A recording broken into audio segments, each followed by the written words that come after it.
meu nome é Nice e sejam bem-vindos a mais um áudio aqui para o canal. E hoje nós teremos o capítulo 7 do livro O Voo da Gaivota. Mas, como todos já sabem, eu peço gentilmente que você deixe seu apoio ao canal. E isso faz com que o YouTube entenda que os vídeos são relevantes e indicam o canal para mais pessoas. Então, por favor, deixe seu like, um comentário. Se puder compartilhar, compartilhe. E se você ainda não é inscrito, eu te convido a se inscrever. Se você quiser me apoiar de alguma outra forma, você pode se tornar um membro do canal ou clicar no botãozinho Valeu. Ok? Dados os recados, vamos para o capítulo 7. Recuperação dos socorridos. Após a oração, começou o trabalho de desobsessão.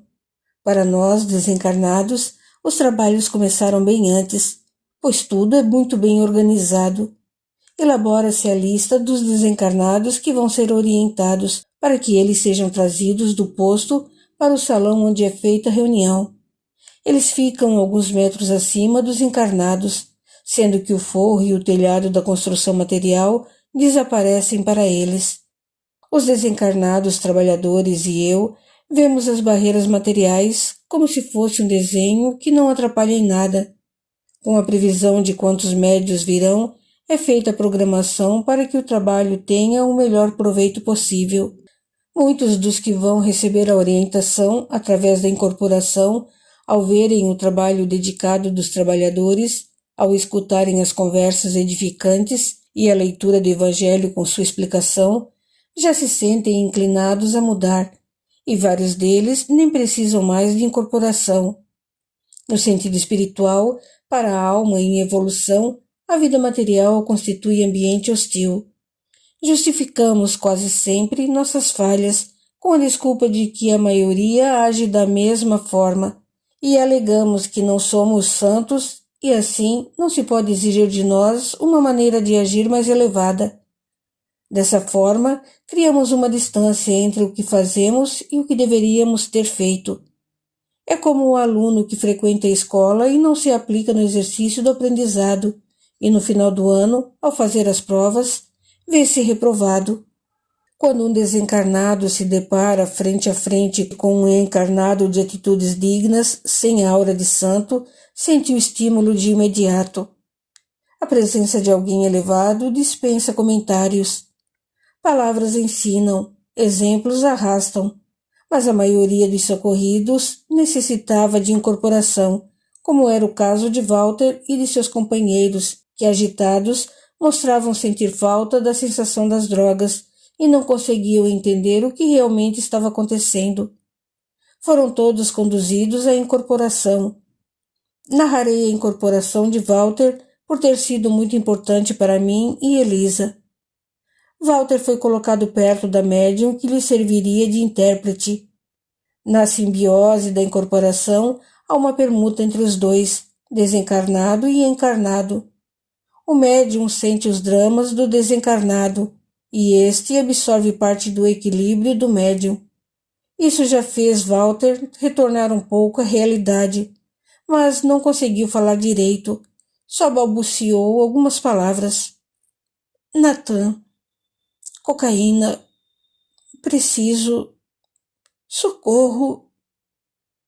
Nos 2 dias que Walter ficou no posto, meu pai e a equipe dos desencarnados, principalmente os médios interessados no socorro dos espíritos presos no vício, estudavam o melhor modo de orientar os irmãos imprudentes e infelizes. Iriam testar uma nova forma de ajudá-los, e todos os trabalhadores do centro estavam esperançosos, aguardando resultados positivos. Meu pai foi falando a ele, enquanto os desencarnados reforçavam o que lhe era dito, acalmaram-no.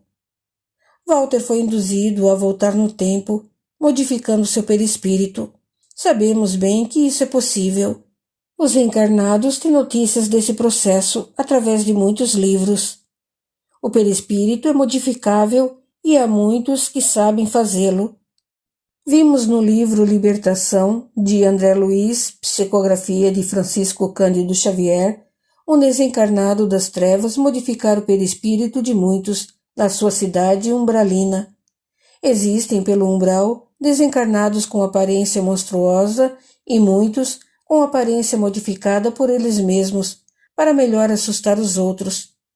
Sabemos também de muitos desencarnados que dão nova forma a seus perispíritos, para ficarem com a aparência de outros espíritos, para enganar e mistificar. Todavia, conhece-se a árvore pelos frutos. Conhece-se o encarnado por seus fluidos, os quais eles nunca conseguirão modificar. Nos estágios elevados do plano espiritual também se modifica o perispírito, seja a aparência dos bons, com a finalidade de ajudar, ou a de outros que no momento não têm por si mesmo como mudar. Recuperam inúmeros socorridos, cujas aparências se transformaram em figuras monstruosas, animalescas e deformadas, para os deixar com aspecto normal. Também podem rejuvenescer ou tomar aparência de antigas encarnações. Os desencarnados bons só usam esse processo com alguma utilidade, mas basta saber para mudar de aparência em qualquer lugar e por motivos os mais diversos. Se são bons, para ajudar; se maus e brincalhões, para enganar, confundir e assustar. Porém, continuam a ser os mesmos, em relação à elevação normal, só mudam a forma. Com Walter foi usado esse processo. Fez-se uma regressão de memória, até que ficasse com a aparência da idade de meses antes de começar a se drogar. Forçando mais um pouquinho, conseguiram com êxito fazê-lo se sentir mentalmente como estava na aparência. Tornou-se então um garoto de 14 anos, gorducho, rosado, de olhar esperto. Com um semblante de quando era jovem, não foi difícil fazer com que assumisse sua vida daquela época, mesmo porque, no seu inconsciente, havia um desejo enorme de fugir de sua atual situação. Consolidado seu equilíbrio, assumida estava a situação. O doutrinador tem que adquirir, nessas horas, a confiança e a amizade do socorrido. Através do carinho e da compreensão, convidaram-no para ver a vida de um amigo seu que muito errou e que precisava de auxílio. Neste caso, a vida dele mesmo. Então mostrando sua autoescravização no vício e seu consciente sofrimento. Quase sempre, ao ter alguém as primeiras visões de seu passado já drogado, há também recusa instintiva ver aquelas atitudes, como também a recusa de admitir que fora ele próprio a viver determinadas passagens. O doutrinador deve, então, insistir para que se concentre no personagem sob assistência. Em poucos instantes, ele se reconheceu e começou a se desesperar, tentando assumir novamente seu estado de drogado. Nesse momento, é preciso muito esforço dos trabalhadores desencarnados para lhe manter o equilíbrio. O doutrinador deve ter autoridade direta sobre ele, mantendo-o no estado em que foi levado pela regressão, isto é, permanecer com aparência física e mental de antes de se drogar. Deve agir com muita autoridade, afeto e carinho, insistindo na sua recuperação. Com Walter, que já havia sentido a harmonia do estado anterior, antes de se drogar, encontrou base para não se desesperar e assumir de novo o equilíbrio já na sua personalidade atual. Não se deve esquecer também que durante todo o socorro, nesse processo, o equilíbrio do médium é fundamental, pois naquele momento os dois agem como um só. Também o médium deve estar em sintonia com o doutrinador, respeitando-o e confiando na sua capacidade de dirigir os trabalhos. Walter se analisou e meu pai, como orientador encarnado, orientou-o até que ele passou a entender a situação, perfeitamente sua. Meu filho, você está numa reunião de amor e caridade. Aqui tentamos ajudá-lo para que seja livre. Estamos a lembrá-lo do que aconteceu, dos fatos vividos por você. Você é um garoto sadio, que foi experimentar drogas e a elas ficou preso. Recorde. Uma dose, a segunda, mais outra, e veja como ficou. Desencarnado, você continuou em espírito ligado às drogas, porque a morte não nos liberta de nossos vícios. Walter ficou assustado. Lembrou-se de tudo e lágrimas escorreram abundantes de seus olhos. Perdão, meu Deus, perdão, falou emocionado. Tenho horror em ver como fiquei. Não quero ser um trapo humano. Quero ficar assim, sadio e com raciocínio. Nunca mais me viciarei. Então aceita nosso auxílio? Indagou meu pai. Peço-o em nome de Deus, falou Walter chorando. Será acolhido e orientado. Walter foi tirado de perto da médium, quando Elisa pegou na sua mão e lhe disse com carinho: Walter, meu filho, meu anjo. Mãe, disse ele. Minha mãe. Olhou para Elisa e não a reconheceu, mas sentiu que ela era, ou melhor, fora sua mãe. Elisa fora sua genitora em encarnação anterior. Sim, sou eu, sua mãe Gertrudes, disse Elisa, nome que sua mãe adotara no plano espiritual. Walter, cansado pelas emoções, adormeceu nos braços de Elisa, que se pôs a chorar baixinho, com emoção e gratidão. Finalmente a mãe recuperara seu ente querido. O processo utilizado tem êxito em recuperação de desencarnados viciados, pois, tomando a forma perispiritual de antes de se viciar, adquire-se mais força para dominar a situação.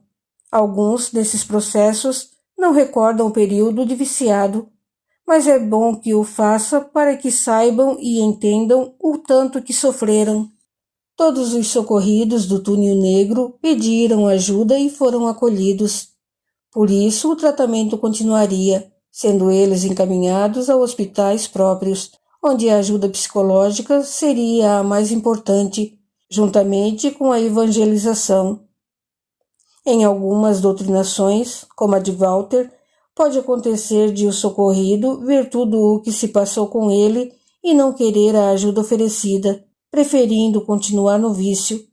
A escolha do socorrido, pois todos nós temos livre-arbítrio a ser respeitado.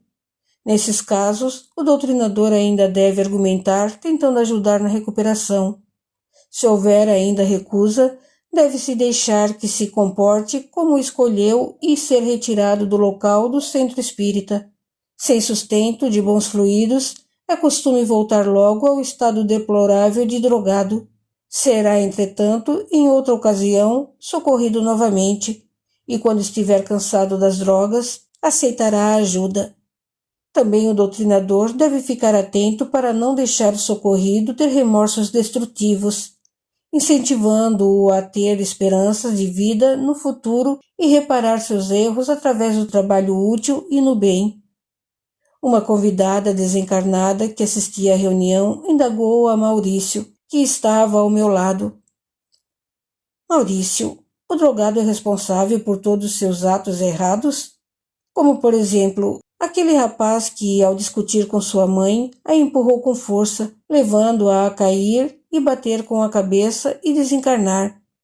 Agindo assim sob o efeito da droga, ele é culpado? A intenção em um ato errado é pior às vezes que o próprio ato, respondeu interpelado. Ele não teve a intenção, não queria a morte física da mãe, mas foi a causa da sua desencarnação. Daí a sua culpa. É muito difícil um drogado não saber que age erradamente e que poderá provocar, por isso, acontecimentos trágicos em sua vida. Em todos os nossos atos, o que importa é a intenção, e assim notamos que aquele jovem tinha na mente esse propósito, que lhe trazia muitos sofrimentos. Vimos também que a recuperação total dos viciados que não praticaram outras faltas é mais fácil. O mesmo não acontece com alguns que, além do vício, cometem outros erros. Deve o encarnado pensar bem nisso antes de seguir o caminho das drogas, nas consequências tristes que advirão, como aconteceu a este rapaz que, mesmo amando a mãe, foi a causa de sua desencarnação. A reunião terminou após a oração, quando os orientadores espirituais energizaram beneficamente todo o ambiente e também as pessoas presentes. Os encarnados conversavam trocando ideias e os mentores espirituais estavam contentes com o êxito da experiência. Todos os socorridos do túnel negro passavam relativamente bem. Elisa levaria Walter para a colônia Perseverança, onde trabalhava, pois desde que soube ser ele viciado em tóxicos, pediu para trabalhar naquele setor do hospital, onde os internos se recuperavam das drogas. Agora iria também cuidar dele. Despediu-se de nós emocionada e, chegando perto do meu pai, agradeceu. Ele sentiu uma vibração diferente, carinhosa, que só os gratos conseguem emitir, e sorriu em resposta. 2 trabalhadores desencarnados do centro espírita ajudaram Elisa a transportar Walter, ainda adormecido, para a colônia. Terminados os trabalhos, todos foram embora, e os espíritos socorridos conduzidos para novas acomodações. Após as despedidas, voltou à rotina no centro espírita, até a próxima reunião. Também retornei à colônia e aos meus afazeres, pois surpreendi-me com as notícias. Natan já havia descoberto quem entrara nos seus domínios, e raivoso queria acertar contas. Acompanhei os acontecimentos. Natan. Sempre que possível, ia às reuniões no centro espírita para me inteirar dos acontecimentos. Quando não podia, Arthur, um dos orientadores do centro, amigo de muitas encarnações de meu pai, me colocava a par da situação. No umbral, os chefes sabem de tudo o que lá acontece com relativa facilidade. Natan, ao voltar ao túnel negro naquela noite em que lá estivemos, cientificou-se de tudo. Disseram-lhe que vários espíritos, comandados por um ainda encarnado, entraram em sua fortaleza, levando com eles os que quiseram ir. Nada danificamos com nossa excursão ao túnel negro. Só tiramos alguns sofredores de lá. Porém, como Elisa previu, Natan logo soube o nome do encarnado, onde ele morava, seus familiares e o centro espírita que frequentava. 2 de seus servidores, espíritos ligados a ele no trabalho no túnel, foram observar meu pai e o centro espírita. Na reunião seguinte, foram os 2 servidores ao centro espírita levar um recado de Natan. Entraram como convidados, sem se despojarem de suas armas, e aguardaram o início da reunião em silêncio. Um dos orientadores da casa lhes explicou como deveriam proceder. Como queriam falar pela incorporação, tiveram que aguardar na fila, e só seria permitida a comunicação deles no momento previsto. Um deles, ao observar o ambiente, curioso, conteve-se para não chorar, ao ouvir a explicação do Evangelho e as orações, e quando foi chamado para se incorporar, pediu ao companheiro que o fizesse. O outro, desde a entrada do centro, estava quieto, e o tempo todo de cabeça baixa, esforçando-se para demonstrar que era educado, seguindo as ordens recebidas de Natan. E perto do médium, para a incorporação, respondeu ao cumprimento de boa noite quando lhe foi dirigida a palavra. Depois, assistido e influenciado pela mente de Natan, falou para o que veio, como se fosse o próprio, como se o chefe do túnel negro estivesse ali. Meu chefe Natan não gostou da invasão que fizeram nos seus domínios. Sofremos violação e exigimos reparação. Sabemos também que essa invasão foi para atender um pedido de sua filha desencarnada e que ela estava junto. Não sei por que se interessam por imprestáveis, já que foram lá só para resgatá-los. Por que chama os toxicômanos de imprestáveis? Meu pai indagou. São outra coisa? Respondeu ele rindo. Nem raciocinam mais, só servem para experiências. Drogados são fracos e inúteis. Não é à toa que, quando se quer vingar de algum encarnado, incentiva-se ao vício, e se ele tiver tendência, perde-se nos tóxicos, tornando-se completamente escravo da droga e presa fácil de seus vingadores. Viciados são fantoches, farrapos humanos. Nathan não achou ruim terem levado de lá os imprestáveis. Irritou-se por terem entrado lá sem permissão. Se eu tivesse pedido permissão, ele consentiria? Indagou meu pai. Entrar lá não, mas lhe daria os imprestáveis, respondeu ele, rindo cinicamente. Daria mesmo? Indagou meu pai, que conversava com ele como orientador encarnado da casa. Ora, respondeu ele, não todos, ou nem tantos, talvez lhe libertasse alguns. É nosso costume atormentar mais ainda os que são do interesse dos bons. Fez uma pausa. O que o desencarnado falou, infelizmente, é o que costuma acontecer, porém não é regra geral. Sendo assim, ao notar que alguém preso em seus domínios é do interesse dos socorristas, querem saber o porquê e o torturam. Às vezes, fazem isso presumindo que, desse modo, vingam-se dos interessados. Por isso, sempre se faz com cautela a demonstração deste interesse. Logo após a pausa, em que ele observou bem o local, continuou a falar calmamente. Deixemos de conversas. Nathan exige a devolução de todos e desculpas com pompas. Quer a reparação. Você, com seus comparsas, devem ir ao umbral em horário marcado e na frente dos convidados dele, se desculparem. Volte e diga a Nathan que não quisemos afrontá-lo, mas, por circunstâncias articulares e justas, tivemos que ir lá. Não lhes devolveremos nenhum dos que nos pediram abrigo, e, infelizmente, não faremos o que ele quer. Todos nós presentes, tanto os encarnados quanto os desencarnados, sabíamos que Nathan, através de uma ligação com o seu enviado, estava vendo e ouvindo o que ocorria na reunião, mas como ele mandou o recado, recebeu resposta para que o portador a levasse até ele. O desencarnado irritou-se com o que ouviu, porém controlou-se e respondeu: Quero deixar claro que ninguém estava lá obrigado. Se existiam alguns presos, foi por não cumprirem obrigações. Vocês estão arrumando confusão. Vou embora e darei o recado. Afastou-se da médium. O desencarnado falava a verdade, pois nos domínios do túnel negro ninguém permanecia obrigado. Os viciados iam lá à procura da droga e submetiam-se aos piores vexames e situações humilhantes para conseguir o sustento para seus vícios. O outro que viera junto e que observava tudo chegou perto de um dos trabalhadores do centro e pediu: Será que vocês não me abrigariam? Gostei daqui. Quero ficar. Certamente que sim. Ao se afastar da médium, o enviado de Nathan procurou pelo amigo e o viu na fila dos que iam para a colônia como socorridos. Saiu do centro espírita e foi cumprir a tarefa que lhe impusera o chefe.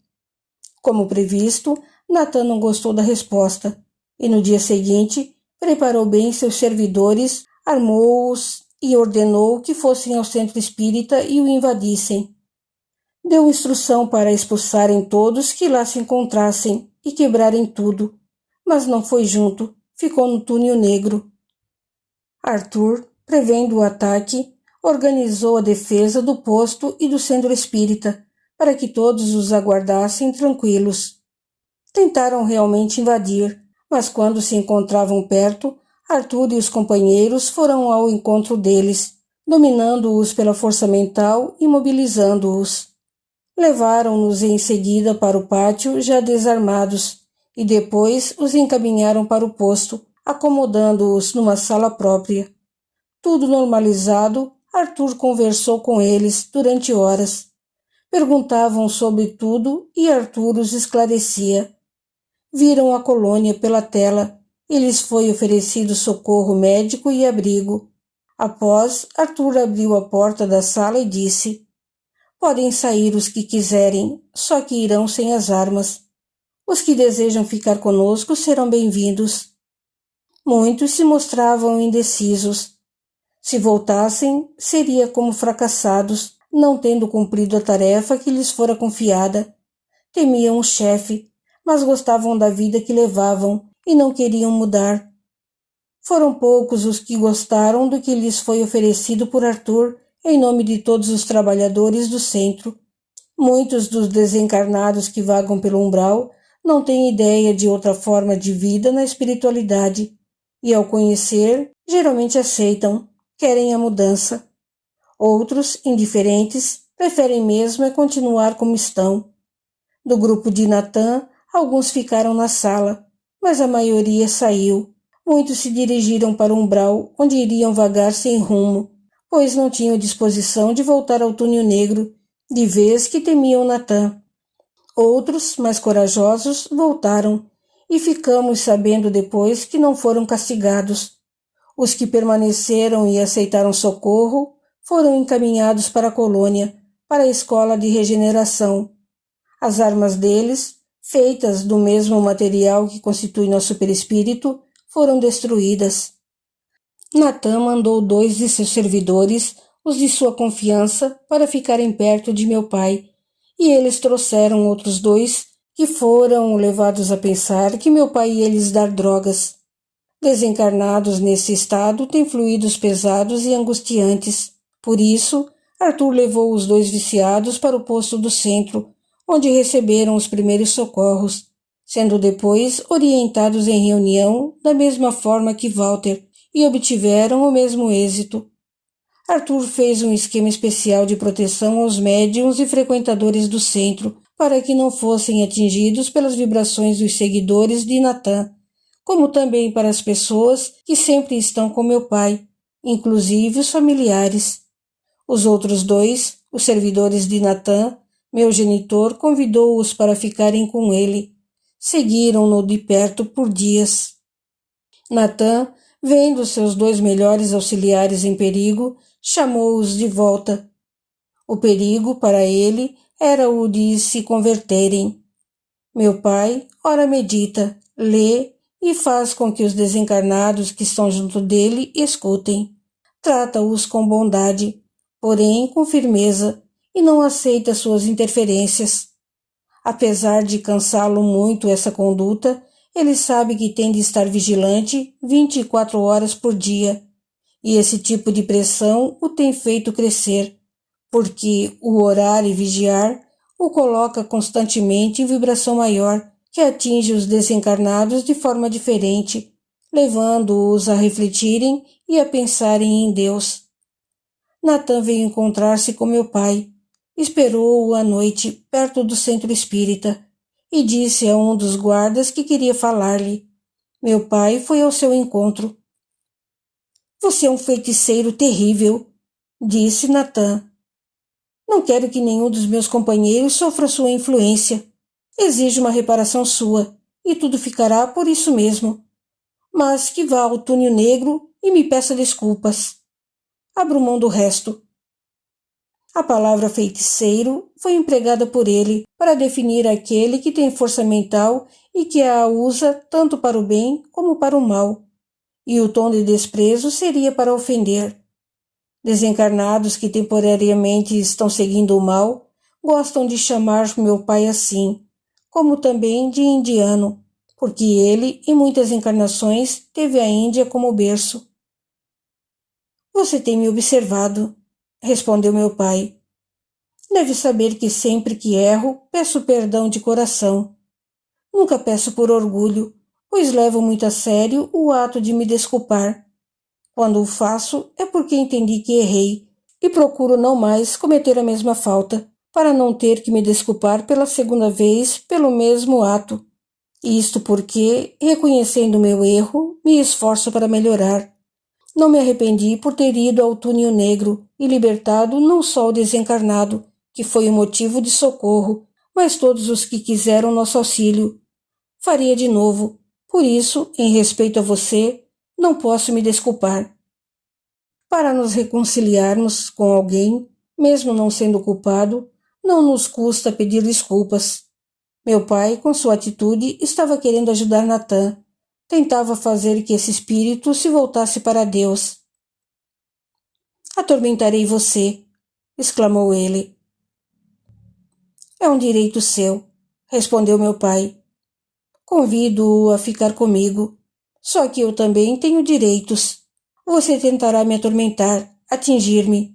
Eu me esforçarei para não receber sua influência negativa, como também tentarei transmitir-lhe as minhas sugestões. Terá que me escutar. Será só entre nós dois.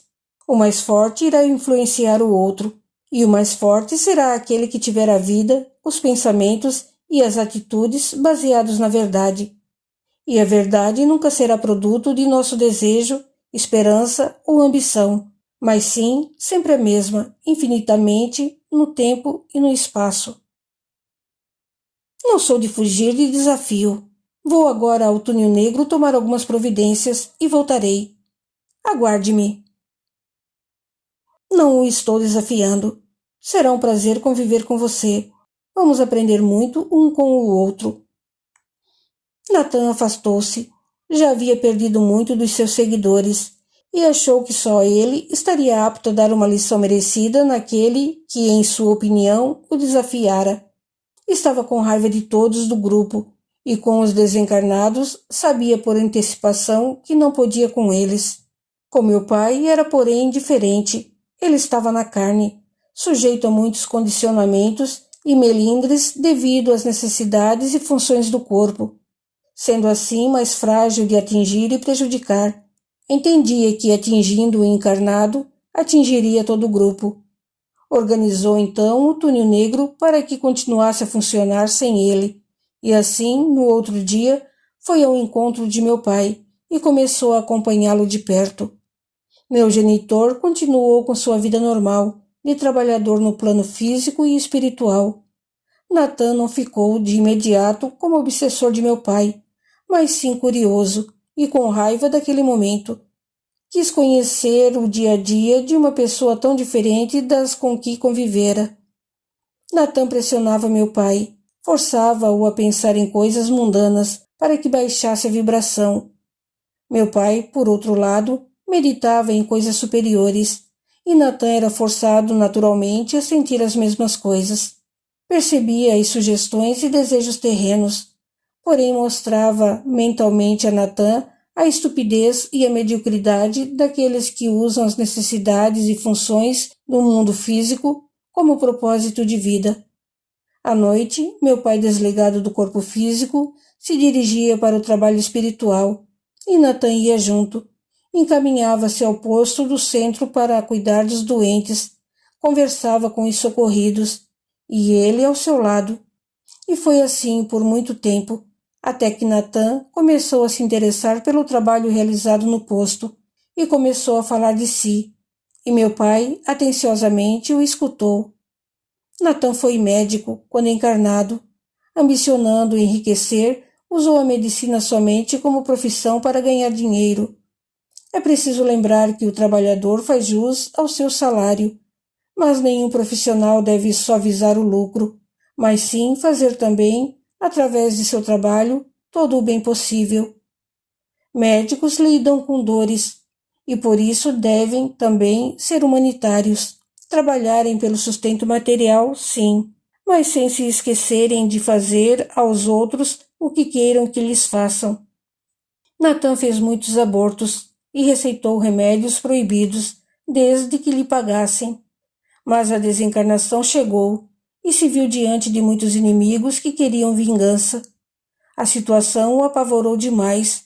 Primeiro, porque era ateu. Segundo, porque aquele bando o atormentava sem poder destruí-lo. Vingavam-se por tê-los impedido de reencarnar ou por não terem sido atendidos, porque não podiam remunerá-lo. Estava irado quando o tiraram de seus perseguidores. Eram espíritos moradores de uma cidade umbralina que vieram e o levaram. O chefe dessa cidade sabia quem ele era, mas deixou que sofresse por uns tempos para que ficasse lhe devendo obrigação. Natan não é o nome verdadeiro dele, tendo escolhido esse cognome tempos depois, talvez para impor mais respeito a seus inferiores. Levado à cidade umbralina, o chefe conversou com ele e lhe ofereceu abrigo em troca de seu trabalho como médico. Natan não era ocioso, sempre foi trabalhador.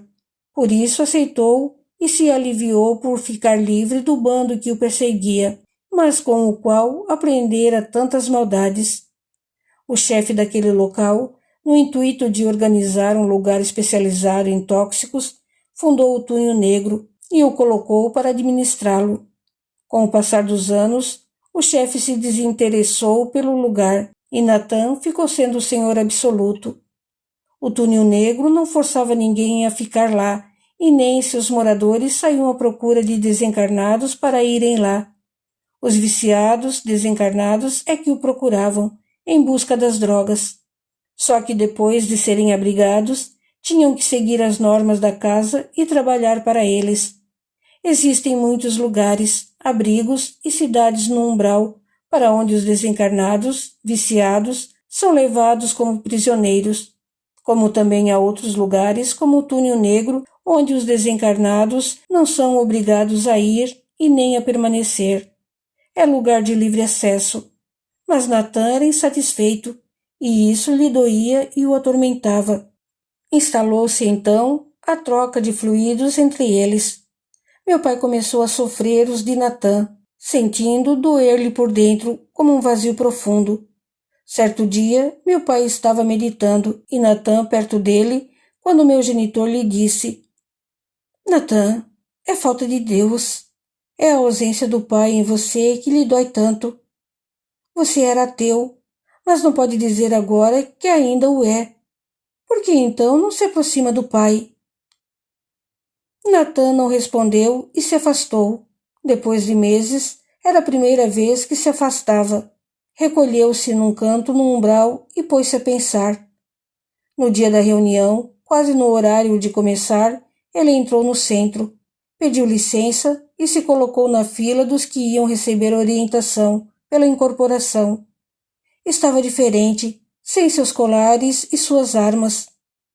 Na sua vez de se comunicar, aproximou-se educadamente de uma médium, cumprimentou meu pai e disse: Você me venceu. Não, Natan, você não lutou comigo, mas lutou consigo mesmo. Era a ausência de Deus que o atormentava. Você é infeliz e apenas o convidamos a aprender a ser feliz. Fico contente por você querer mudar. Gosto de você. Venha viver uma vida digna de um espírito. Quero ser seu amigo, exclamou Natan emocionado. Sejamos então amigos. Preciso muito de amigos. Natan foi levado para a escola de regeneração. Após ter feito o curso, foi trabalhar num posto de socorro do umbral, onde exerce seus conhecimentos de medicina, em socorro aos necessitados. Sempre que pode, vai visitar meu pai e assistir às reuniões do centro. Trabalha muito. Arthur, sempre que o vê, costuma dizer de forma carinhosa: Ama muito, porque foi muito perdoado. Arthur falou, modificando o texto do Evangelho de Lucas, capítulo 7, versículo 47. São-lhe perdoados muitos pecados, porque muito amou. Continua no capítulo 8.